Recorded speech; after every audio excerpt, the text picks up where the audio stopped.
नमस्कार. फिजिओथेरपीचं महत्त्व किती आहे म्हणजे नी रिप्लेसमेंटचं जेव्हा ऑपरेशन होतं, ऑपरेशन झालं म्हणजे सगळं झालं असं अजिबात नसतं. तर फिजिओथेरपीची जोड ही 50% वेट कॅरी करते. व्यायाम अतिशय महत्त्वाचा आहे ऑपरेशन नंतर पुढे 1 ते 1.5 महिना साधारणतः हा व्यायाम सुरू ठेवणं गरजेचं असतं आपल्याला. आत्ताच नुकतंच 1-1.5 महिन्यापूर्वी आमचे एक पेशंट ऑपरेशन झालेले आहेत, तर ते चांगले ॲक्टिव्ह आहेत, भरपूर चालतात, बरेच गोष्टी त्यांनी केलेल्या आहेत आतापर्यंत. तर 2 महिनेच केवळ झालेले आहेत ऑपरेशन नंतर. तर आपण त्यांच्याशी बघू त्यांचं काय मत आहे. आता साधारणतः 2 महिने होत आले, तर आता तुमच्या गुडघ्याच्या हालचाली मला पाय सरळ असं करून दाखवा की किती व्यवस्थित सरळ होत आहेत ते. तो पण दाखवा. तर दोन्ही गुडघ्यांचं ऑपरेशन आपण एकाच वेळेला केलेलं आहे. आणि सर्वसाधारणपणे आता दिवसातनं किती वेळा तुम्ही व्यायाम करता? म्हणजे दिवसातून सुरुवातीला थोडे वेदना होत असल्यामुळे मी व्यायामाचा प्रकार 4 वेळा केला. म्हणजे कमी व्हेरी गुड. असे 4 वेळा करून मला जसे सोसेल असे हालचाल करत गेलो, तसं वाढवत गेलो.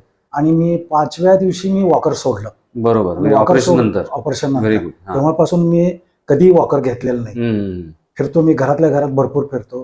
तरी आता साधारणतः 1 किलोमीटरभर चालणं होतं. साधारण 1 किलोमीटर चालणं होतं. चांगलं. आणि गाडी चालवणं कधीपासून सुरू केलं? गाडी चालवणं तसं मी सुरुवातीला तुमच्याकडे मला वाटतं 1 महिन्याच्या आत दाखवायला आलो, टाके काढायला. बरोबर. त्यावेळी मी गाडी घेऊनच आलो. ते बघा, म्हणजे ऍक्च्युली ऍडवाइस असं आहे की किमान 1.5-2 महिने टू व्हीलर चालू नका. तर आत्ताच मला कळतं की साहेब 15व्या दिवशीच टू व्हीलर घेऊन आले होते.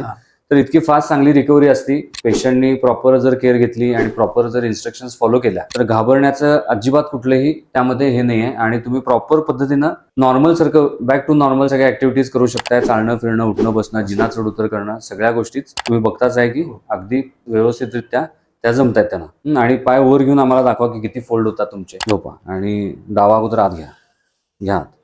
2 महिन्यात बऱ्यापैकी चांगला पाय वाकतोय. सरळ करा, तो वाकवा. Very good. चालतंय. ओके. तर आपण पाहताय की किती चांगला रिझल्ट ह्या पेशंटला आलेला आहे. तर निश्चित फिजिओथेरपीचे महत्त्व खूप आहे.